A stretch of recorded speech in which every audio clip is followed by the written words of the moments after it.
Joining us here on Eagle Talk today is the men's and women's track and field and cross-country coach here at North Carolina Central, the 20th year head coach, Michael Lawson. Coach, first of all, it's been a while since you and I have had a chance to talk. Tell me how things are going within your programs, and how are you doing, first and foremost? Well, Chris, thank you for allowing me to be on your show here, and you've been doing a great job. I like the way you say 20th year, and it's been a blessing. But I'm doing well. I think my team is doing well this year, and we're getting ready to head outside. But right now we just finished up on our indoor.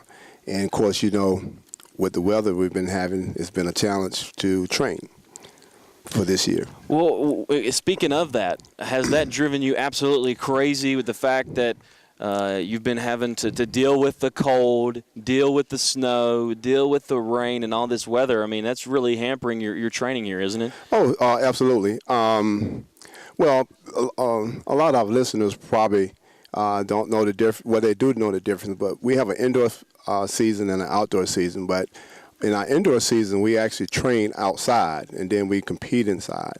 And it gets difficult. We don't have the indoor facility like some of the big Division I schools have where they can train on cold days. But we get out there and on the track no matter what the weather is. It could be 18 degrees, 20 degrees, 30 degrees. We still got to get it done so that we can at least have a good competition once we get inside the facilities at the meets that we go to.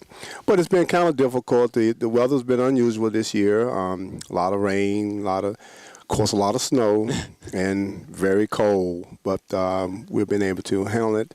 And our athletes have done a great job. I mean, we wrap up, we put 4 or 5 layers on. We do things that will keep them moving, and we just can't do a lot of sharp things and block work. And, you know, and it kind of showed a little bit in our performances with getting out of the blocks because we just really couldn't get it. But tell you what, I got some troopers. They hung in there, and as the listeners probably been looking at our internet and our website that our university does a great job with, you see some of the accomplishments of our young ladies and our young men. Well, we'll start with some of the young ladies. When you talk about the meet in the New Balance Collegiate Invitation up in New York, Ashley McCoy had a first-place tie in an event, the 60-meter dash, 7.67.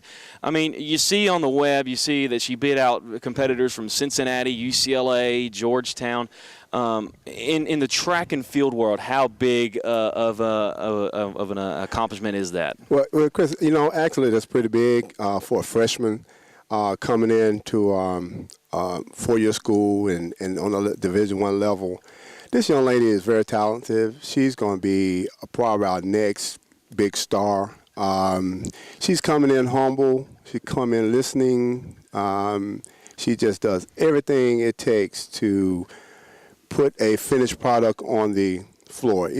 But, you know, by having a freshman coming in, sometimes she's a little nervous. She asks a lot of questions, but that makes good athletes. And she's going to really surprise a lot of people.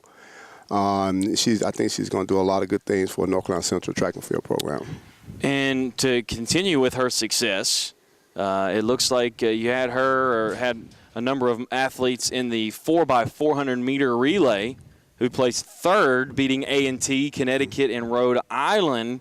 I mean, so she just continues to, and her teammates continue to shine here despite the adverse situations they have here at North Carolina Central. Yeah, absolutely. We put together a pretty good relay team. We put together one pretty much every year. This one's sort of special. Ashley McCoy has really made a big statement with that 4x4.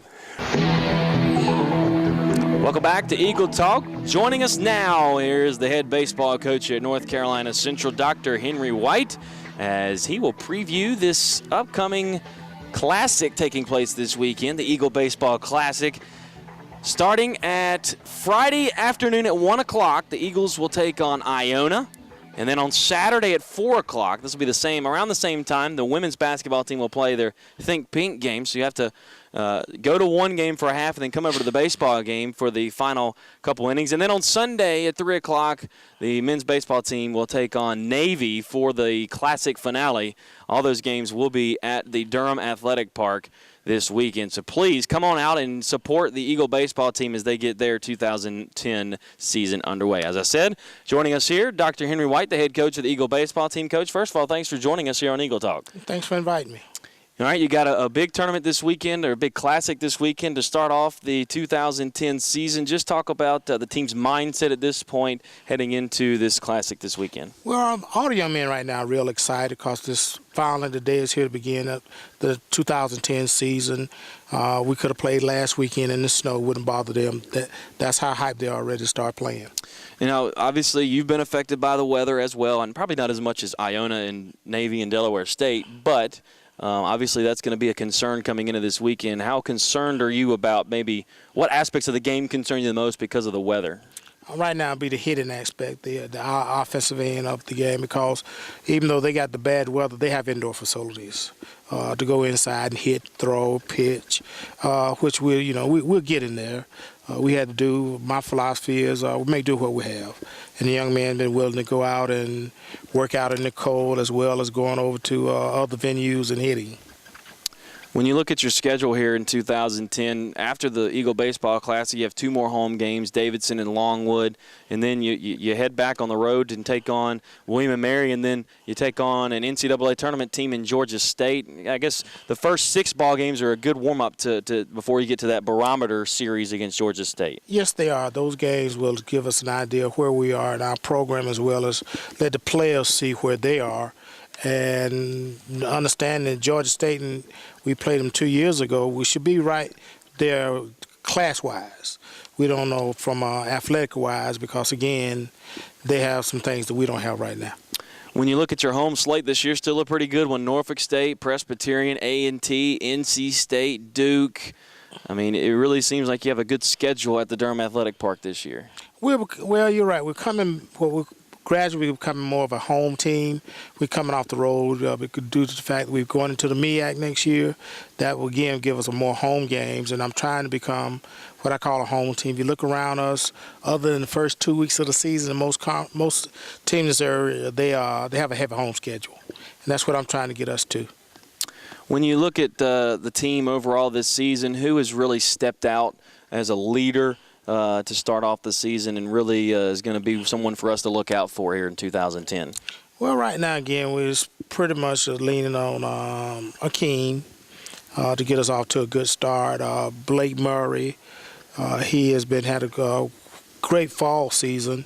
Those got a probably hidden young talent. If he comes through, it'll be Darrell Parker, DH, first baseman DH. He's really done some things well since he's been here. Other players, you have 7 newcomers, including 3 new pitchers. It really seems like 3 of your new pitchers could be 3 new starters for you, your Friday, Saturday starters. What do they bring to the table that they could really help out the Eagles this year? Well, right now, Drew Robinson, we're looking to be our #1 pitcher, brings experience. He's come from Southeast Community College. He pitched in the regional championship game last year against the #2 rated team in junior college, and lost the game on a fly ball error in the bottom of the 9th. He's a tremendous pitcher. We're looking to him to give us some what we call tenacity to the pitching staff. Joe Cobb, who will be pitching the second game, is primary going in because he's a lefty, give him a righty-lefty look. He's experienced. Then we come back on Sunday with a freshman who we're counting on to probably move into that starting rotation as well. Glenn Fry is who he's referring to. And you look at a lot of your returners, it seems like they've been pretty solid in the early going, and it seems like they're going to keep their starting positions. But you've let it be known you're going to put your best 9 hitters out there. Correct. One thing about Division I is you got to swing the sticks. You got to hit. You got to be aggressive at the plate. And that's our philosophy from recruiting, from fall, and into the spring season.